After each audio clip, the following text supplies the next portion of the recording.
Hello! In today's video, I'm going to talk about some of the techniques I use to evaluate real estate prices from condos to freehold homes, whether you're a buyer or a seller.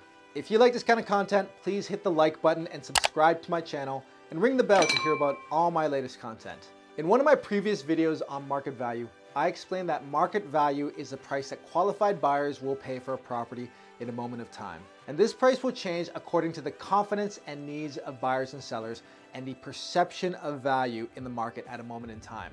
That term, perception of value, is really important because finding what the feeling of value is more of an art than a science. When I show recent sold comparables to sellers, some will insist their home is somehow superior because it's their home and they love it, of course. When I show a buyer recent comparables to a home they want to offer on, many will somehow find a reason why it should sell for less. Yet, sale prices between sellers and buyers are negotiated and settled every single day. The reason it's more of an art than a science is because markets don't act rationally. If they did, we wouldn't experience bubbles in financial or real estate markets, the value of real estate would be linear, prices would rise in line with inflation or return on investments, and websites like House Sigma, which offer price estimations, would be highly accurate, but they're not. Buyers and sellers will often decide to buy or sell rationally, but then submit offers emotionally where feelings like desire, fear, or desperation come into play. Psychological barriers such as large numbers or the last sold price can affect an offer, and financing rules will dictate what buyers feel comfortable spending. For example, surpassing the $1 million price point is a big one, partially because of the psychology of writing $1 million, but also because beyond $1 million, a buyer requires a minimum of 20% down to qualify for a mortgage. When I evaluate real estate, I'm looking for three numbers. The first two are the lower and the upper range for what I believe determine the property's worth. These numbers are generally based on previous comparable sold data, but not always. For example, if there isn't a comparable sold for a couple years, then I have to get creative to find that range. Even if the comparable sold data is somewhat recent in the last, say, 90 days or so, I'll still have to take into account what recent changes the market has made. Usually the lower and upper range is within 5% of its average value. For example, if I think the property is $1 million home, then its value could be $975,000 to $1,025,000. But if the property is really unique or has some difficult to find features, I might expand that range. The third number is the aspirational number and is what I think a motivated buyer would be willing to pay up to in order to win the home in multiple offer competition.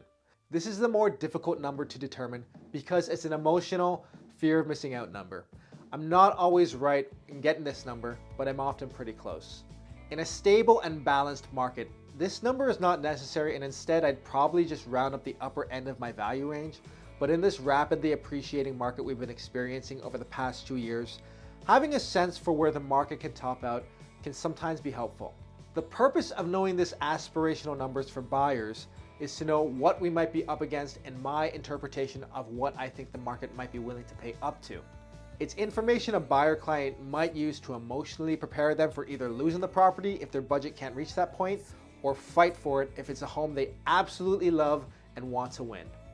The goal here is to provide the information to give a buyer client a chance to contend for the property if they so choose. For a seller, the purpose of this number is a target price to sell their home. Obviously sellers, they want to get the most amount of money for their home, and having a number to strive for can help them decide what improvements they might want to make to the home before listing it and what offers to seriously consider while still aligning with their timelines and other goals. So let's get talking about the steps to finding these numbers. The first thing we want to do is establish a perimeter around the subject property to search for sales data. If you're in a condo, the boundary is typically your condo building or condo community if you have a number of buildings in your complex.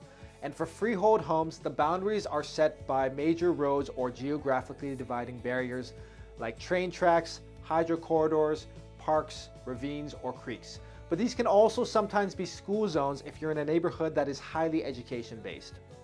The reason we're establishing this perimeter is these boundaries generally set the tone for the neighborhood, and usually homes in a neighborhood are of similar style and size.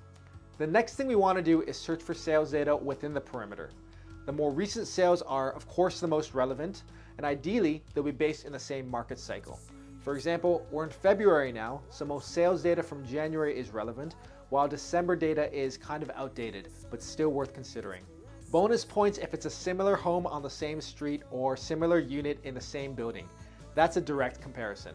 I try to look at all solds rather than only solds of the same profile of home. For example, in a neighborhood of mixed home types, if the subject property is a semi-detached, I'm looking at the top and bottom end of what previous semis had sold for and how the subject property compares to those homes, but I'm also looking at detached homes and at what price point and condition a detached home starts to become preferred, as there's going to be some overlap in pricing. This gives me a better feel for how buyers in the neighborhood are seeing value. For timelines, if there are enough data points available, I'm looking at everything that's sold in the last 90 days or so. If not, I'll expand the sold date range, but if the data is no longer relevant because the market has changed so much, then I start to look at recent sales outside of my perimeter to see what similar homes are going for and consider the adjustments that need to be made for the neighborhood.